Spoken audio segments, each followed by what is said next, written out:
Monte, que es abogado laboralista, que nos viene ayudando a desgranar toda esta reforma. Y la primera pregunta la hago basada en lo que leímos recién en los mensajes. Matías, gracias por haber venido. ¿En algún punto, o el monotributista, o el de relación de dependencia, a raíz de esta reforma, va a estar mejor? No, pero no porque sea una apreciación subjetiva, sino porque en realidad nunca se presentó esta reforma como algo que iba a mejorar las relaciones laborales o mejorar los derechos que hoy tienen los trabajadores.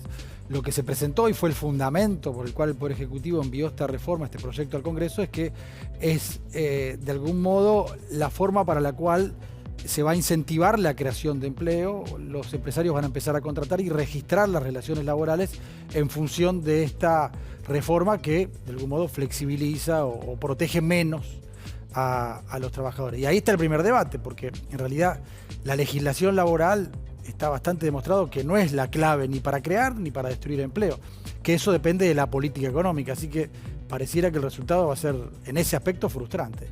Clemente, vamos a ir repasando por temas, ¿no? Las cuestiones que a la gente por ahí más le preocupan o han quedado sonando después de todo este debate. Por ejemplo, el tema del banco de horas. ¿Qué significa, en qué consiste y cómo se va a aplicar? Bueno, las empresas que continúen trabajando como hasta ahora, con una jornada ya preestablecida, no cambia nada, y de hecho cada hora que una persona trabaje en exceso de su jornada diaria va a percibir horas extras como hoy. Ahora, si la empresa pasa a un sistema de banco de horas, para lo cual requiere el consentimiento expreso del trabajador, claro, ya la jornada no se va a calcular ni por día ni por semana, sino por periodos más largos, por ejemplo por mes, aunque podría ser más de un mes. Y entonces la cantidad de horas, si uno calcula las 8 horas diarias, por mes serían 192.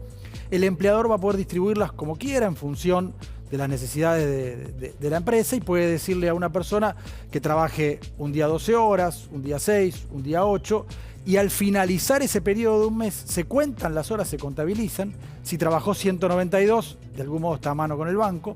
Si trabajó de más, no va a cobrar horas extras, sino que va a tener un crédito a favor para que en el periodo siguiente las compense. Le quedan horas, claro. Claro, y si trabaja de menos, las tiene que a su vez devolver, ¿no? O sea, tiene que trabajar esas horas de más en el periodo siguiente.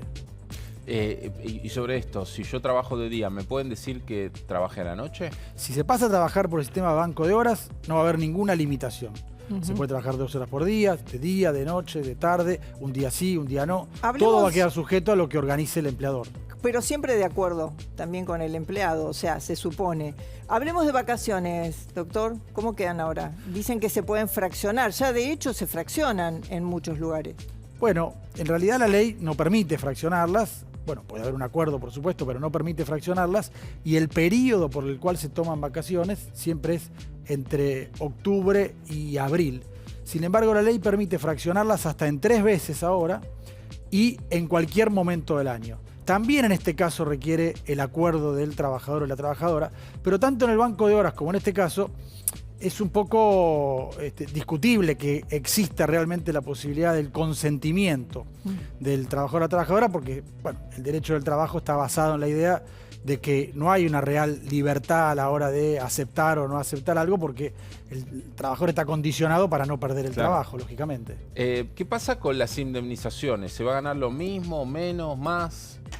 Bueno, se reducen en un aspecto, no sustancial, pero sí se reducen porque sigue calculándose de la misma manera, es un sueldo por cada año de antigüedad. Siempre hablamos de despido sin causa, el despido que nuestra Constitución llama arbitrario, ¿no? Claro. Si hay un despido con alguna causa, no se indemniza. El despido sin causa se indemniza con un mes de sueldo por cada año de antigüedad, pero ahora se modifica el salario que se toma como base. No es ya el mejor, con todos los adicionales que pueda tener, sino un salario que estrictamente se haya cobrado en un mes, que no incluya algunos adicionales que no se cobran todos los meses, como suelen ser algunos premios. El aguinaldo. El aguinaldo, desde luego. Y comisiones.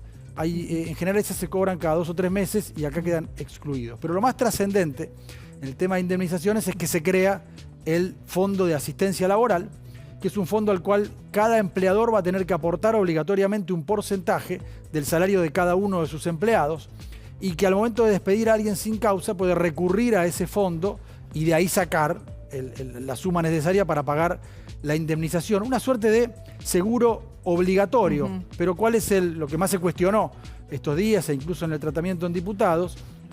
Es que el incremento que tiene que asumir el empleador en esa contribución que no existía, se deduce en idéntica proporción con la contribución que el empleador aportaba hasta ahora al sistema previsional, es decir, a las jubilaciones. Entonces se va a desfinanciar las jubilaciones para pagar los despidos incausados. Esto no es retroactivo, o sea, la persona que ya está trabajando con un sistema, ¿se aplica esta nueva modalidad o no? Sí, porque el criterio sería discutible, porque uno dice, bueno, la ley no es retroactiva, ¿no? Y las personas tendrían un derecho adquirido. Sin embargo, el criterio mayoritario es que la ley se aplica en el momento que ocurre la circunstancia para la cual está llamada a intervenir. Entonces, si el despido es dentro de 2 meses, no importa cuándo ingresó un trabajador, porque se aplica la ley vigente al momento del despido. Claro. ¿Qué pasa con el derecho a huelga? ¿Hay modificaciones? Muchísimas, porque en nuestro sistema la única limitación que existe en el derecho de huelga es aquella que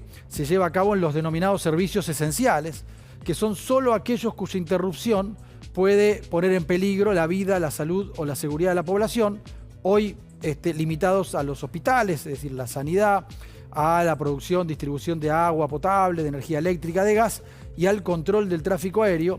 La ley amplía lo que se considera servicio esencial a una cantidad mucho más grande, yo enumeré 4 o 5, pasan a ser más de 70, y además impone la obligación de que en ese caso ya no es que hay que garantizar una guardia mínima acordada en el lugar de trabajo, sino directamente la ley impone que como mínimo hay que garantizar un servicio del 75% de la dotación normal y habitual. Es decir, la huelga no va a tener ninguna efectividad. Lo último, casi podríamos decir lo que no cambia, ¿no? Que tiene que ver la licencia por enfermedad. Claro, es lo único, en realidad es lo último que había cambiado, porque no había estado ni siquiera en el dictamen del Senado. En el mismo recinto del Senado se cambió la semana pasada, que se había decidido descontar parte de los salarios durante la licencia por enfermedad, y en la Cámara de Diputados eso se retrotrajo y entonces queda como es actualmente, que en el caso de una enfermedad que se llama inculpable, no son enfermedades que se hayan sufrido como consecuencia del trabajo, sino por fuera del trabajo, el salario se debe pagar por un periodo determinado al 100%.